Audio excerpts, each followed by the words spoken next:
In this video, we'll discuss characteristics of link state routing protocols. So a link state routing protocol is used in a packet switch network, and it's responsible for exchanging information about the different links that routers are connected to.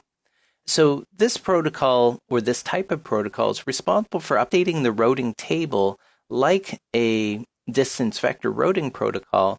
But the difference is that with link state routing protocols, they understand the state of the link, right? So it's not just about hop counts and how far away a network is. It's about, is the link available right now or not? Whereas distance vector routing protocols don't have that much knowledge. They just know there's a network, 3 hops away. Whether or not the pathway is available or not, distance vector routing protocols, they don't know about that, right? Whereas link state knows things like bandwidth, so they're bandwidth aware typically, and also link aware, so they know whether or not the links are available. So there's no sense trying to route a piece of information over to a network through a link that currently is being saturated or is unavailable. There's many different examples of link state routing protocols, so kind of like distance vector routing protocols, lots of different examples. Some of the common link state routing protocols that exist is OSPF is a very common one. is another common link state routing protocol. And then also the Netware Link Services protocol is another common example, or was a common example, in the old Netware days.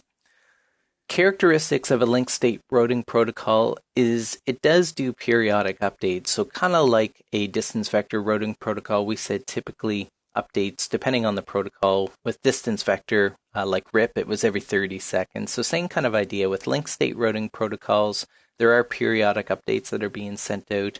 Depending on the protocol, those updates are broadcast out.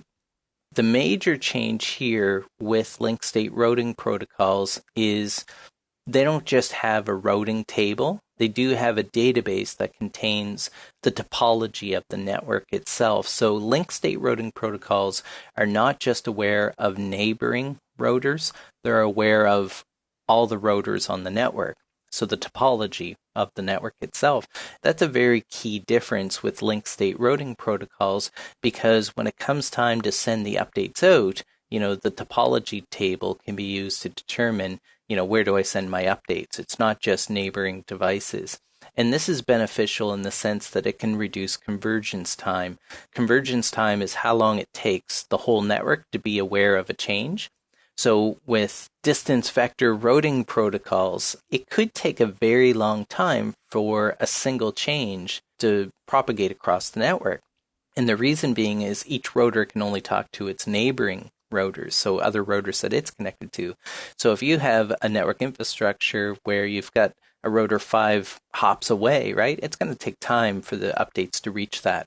With link state, because of the topology table, that time is greatly reduced because the routers look to their topology table to determine, okay, what other routers exist out there and how am I going to send those updates out? So that's a very important characteristic of link state routing protocols. Now, one of the disadvantages of link state is because of the differences in how the protocol works in the topology table, it does mean that it does use more resources of the router, so it does have higher CPU and memory requirements as well. So benefits of link state, it uses cost metrics. So like I said, it's not just about hops and how far away a router is. It knows about the cost of links. So what links are better than other links. Also with link state routing protocols, we do have triggered updates. So there's periodic updates, but also when a change is made, that usually triggers an update, and that update is then delivered. So we don't wait for that next interval to deliver the update itself. It does things like minimizes routing loops because we are reducing the amount of time for the update to get across the network. Routers will have the latest information because of the triggered updates. The update is triggered right away, so routers can receive that information much quicker. So we get faster convergence time as well. Also, link state routing protocols support things like CIDR and variable length subnet mask as well. And that's a very important characteristic nowadays. Disadvantages of link state routing protocols, big thing is the resources that the protocol uses. So with link state routing protocols, we do require more memory, more processing power, right? And that's kind of one of the big disadvantages as far as the protocol goes of these types of protocols. It also has a strict hierarchical network design concept here.